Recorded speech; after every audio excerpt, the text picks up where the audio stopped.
వడోదర వన్డేలో team India victory కొట్టింది. ఆసక్తి రేపిన పోరులో న్యూజిలాండ్పై పైచేయి సాధించింది.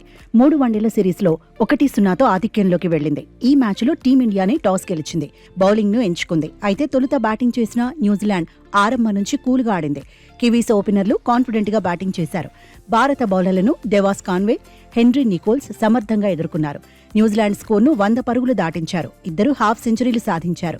అయితే టీమిండియాకు హర్షిత్ రాణా బ్రేక్ ఇచ్చాడు. డెవాన్ కాన్వేను పెవిలియన్ పంపాడు. కాసేపటికే హెన్రీ నికోల్స్ను కూడా అవుట్ చేశాడు. ఈ దశలో డారిల్ మిచెల్ నిలబడ్డాడు. ఏమాత్రం ఒత్తిడి లేకుండా బ్యాటింగ్ చేశాడు.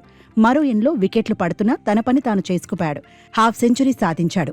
ఆ తర్వాత కూడా కూల్గా బ్యాటింగ్ చేశాడు. దీంతో చివరకు న్యూజిలాండ్ 50 ఓవర్లలో 8 వికెట్లకు 300 పరుగులు సాధించింది. డారిల్ మిచెల్ 84 పరుగులతో టాప్ స్కోరర్గా ఉన్నాడు. భారత బౌలర్లలో సిరాజ్, హర్షిత్ రాణా, ప్రసిద్ కృష్ణ 2 వికెట్ల చొప్పున తీశారు. కుల్దీప్ యాదవ్ 1 వికెట్ దక్కించుకున్నాడు. 301 పరుగుల టార్గెట్ చేజ్లో టీమిండియా కూడా కూల్గానే ఆడింది. శుభ్మన్ గిల్ ఆచితూచి బ్యాటింగ్ చేశాడు. రోహిత్ శర్మ మాత్రం న్యాచురల్ గేమ్ ఆడేందుకు ప్రయత్నించాడు. అయితే తొలి వికెట్కు 39 పరుగులు జోడించాక రోహిత్ అవుట్ అయ్యాడు. రోహిత్ శర్మ 29 బంతుల్లో 26 పరుగులు సాధించాడు. అయితే శుభ్మన్ గిల్తో కలిసి విరాట్ కోహ్లీ దూకుడు చూపించాడు. డ్రీమ్ ఫామ్ను కంటిన్యూ చేశాడు. న్యూజిలాండ్ బౌలర్లపై ఒత్తిడి పెంచేశాడు. చూస్తుండగానే హాఫ్ సెంచరీ సాధించాడు. మరో ఎండ్లో నిలకడగా బ్యాటింగ్ చేసిన శుభ్మన్ కూడా హాఫ్ సెంచరీ సాధించాడు. అయితే 56 పరుగులు సాధించాక శుభ్మన్ గిల్ పెవిలియన్ చేరాడు. ఈ టైంలో కోహ్లీ, అయ్యర్ నిలకడగా ఆడారు.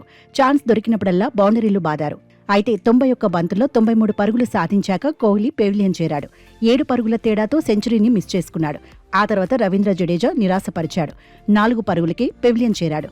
ఆ తర్వాత అయ్యర్ 49 పరుగుల వ్యక్తిగత స్కోర్ దగ్గర అవుట్ అయ్యాడు. అయితే హర్షిత్ మాత్రం కాసేపు మెరుపులు మెరిపించాడు. 23 బంతుల్లో 29 పరుగులు చేశాడు.